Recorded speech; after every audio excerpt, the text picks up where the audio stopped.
सत्ता पक्षाचाच जवळपास हे असतो वरचष्मा आणि त्याच्यामुळे महाराष्ट्रामध्ये विधानसभा अध्यक्ष असेल की विधान परिषदेचे सभापती असतील याची बिनविरोध निवडीची एक परंपरा राहिलेली आहे आणि ती परंपरा आम्ही पूर्ण करतो आहे. पण मधात झालेली एक खंडित परंपरा जी आहे ती विरोधकांचं विधानसभा उपाध्यक्ष हा असावा ही मधल्या काळात जी परंपरा खंडित झालेली आहे ती खंडित परंपरा पुन्हा महाराष्ट्रामध्ये सुरू व्हावी अशी भूमिका मुख्यमंत्र्यांच्या समोर आम्ही मांडलेली आहे आणि त्यांनी आम्हाला सकारात्मक उत्तर दिलेलं आहे. विरोधी पक्षनेत्याची सुद्धा परंपरा ते होणारच. ते खरं तर माननीय विधानसभा अध्यक्षांची ती जबाबदारी आहे आणि त्याप्रमाणे दोन्ही सभागृह चालवायचे म्हणजे सभागृह चालायचं असेल आणि विरोधी पक्ष नेता नसेल तर ही काही व्यवस्था होऊ शकत नाही. हा शाहू फुले आंबेडकरांचा महाराष्ट्र आहे आणि या महाराष्ट्रामध्ये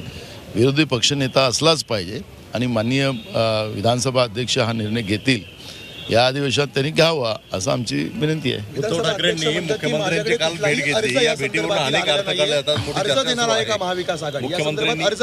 अर्ज नसतो बाबा, हे कुठला असा फॉर्म नसतो. काल अध्यक्षांनी काल काही प्रेसला सांगितलं, मी ऐकत होतो, प्रतिक्रिया दिली की काल उद्धवजी जे भेटलेत ते विधानसभेच्या विरोधी पक्ष नेत्यांसाठी भेटले असं त्यांनी सांगितलं. असं नाही ते म्हणतात की अशी कुठली चर्चा झाली नाही. अद्याप माझ्याकडे तुला प्रस्ताव आलेला नाहीये. प्रस्तावाला मी नक्की विचार करेन.